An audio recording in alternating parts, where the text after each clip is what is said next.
Halo, jumpa lagi bersama dengan saya, Yoza Remixa dalam acara Penting Gak Penting. Oke, di episode kali ini saya akan membahas tentang Menteri Lulusan SMP. Oke, kalian sudah pasti mendengar ya dari media beberapa waktu belakangan ini ada salah satu menteri di Kabinet Kerja Presiden Joko Widodo ya, yang dia lulus SMP tanpa lulus bidang pendidikan selanjutnya, yaitu SMA dia kelas 2 SMA dia keluar ya. Oke, menurut kalian pantas nggak sih seorang lulusan SMP itu memerintah suatu kementerian, mengurus suatu negara ya? Padahal negara itu bukan sesuatu yang kecil ya, ini bukan warung ya. Padahal negara itu sesuatu yang besar, apalagi jumlah penduduk Indonesia mungkin bisa mencapai 300 jutaan. Pantas nggak sih suatu kementerian itu dipimpin seorang lulusan SMP? Nah, menurut saya kita harus lihat dulu peraturannya. Di peraturan dari pemerintah sendiri itu ada nggak aturan yang menyatakan kalau menteri itu harus lulus bidang pendidikan tertentu?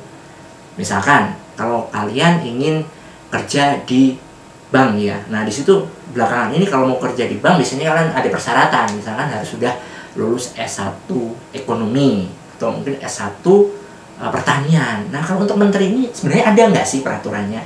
Nah, kalau memang nggak ada peraturannya ya berarti bisa saja. Misalkan kalian lulus SMP, lulus SD, atau lulus TK bahkan bisa jadi suatu menteri. Nah, jadi pertimbangannya apa biar seseorang itu layak menjadi seorang menteri? Nah, kita lihat dulu menteri lulusan SMP jadi menteri Kelautan Perikanan ini ya. Nah, kita lihat dia itu punya pengalaman nggak yang berkaitan dengan pekerjaannya sekarang. Nah, kalau kita membaca di media tentang biografinya, memang sih dulu itu dia sudah pernah jadi penjual ikan ya. Penjual ikan dari sejak dia jebolan SMA ya, dia nggak pernah lulus SMA, kemudian dia mulai berusaha, dia berdagang, dan ternyata dia memang sukses sih. Dan dari situ dia tidak hanya membuat suatu perusahaan perikanan ya, penjualan perdagangan ikan, tapi dia pun juga akhirnya bisa membuat suatu maskapai penerbangan yang biasanya dipakai untuk charter ya, yaitu ya mungkin kan sudah tahu ya, Susi Air gitu ya. Nah, dari situ ternyata dia punya pengalaman banyak, dia bisa memimpin orang. Nah, mungkin inilah yang menjadi pertimbangan seorang presiden ya untuk memilih si ibu ini yang lulusan SMP ini untuk menjadi seorang menteri. Ya, kalau misalkan kita melihat sih, kalau melihat lulusannya sih kayaknya nggak pas ya, tapi kalau melihat pengalamannya sebenarnya sih gimana, layak nggak ya menurut kalian? Nah, kalau misalnya untuk memberikan pertimbangan ini, kalian bisa juga melihat masa lalu ya, ketika ada seorang pria Arab ya yang dia tidak bisa membaca, tidak bisa menulis, tiba-tiba dia dijadikan nabi. Kenapa dia bisa dijadikan nabi ya?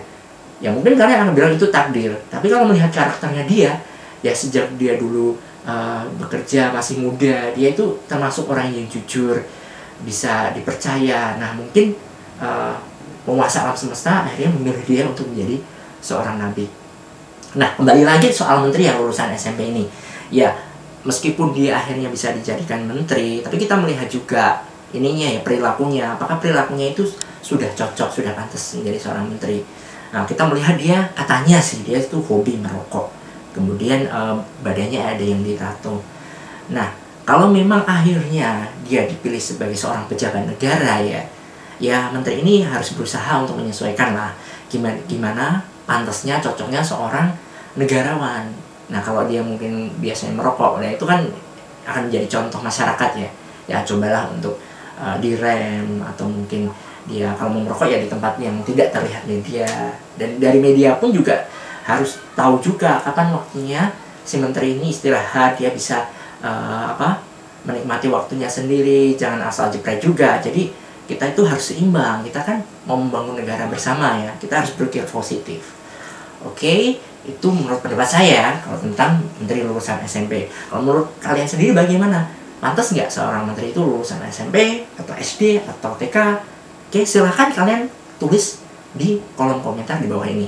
Oke, jika kalian suka dengan video ini, jangan lupa untuk like atau suka. Kemudian untuk melihat video-video saya selanjutnya, jangan lupa untuk subscribe atau langganan channel ini. Oke, terima kasih. Sampai jumpa.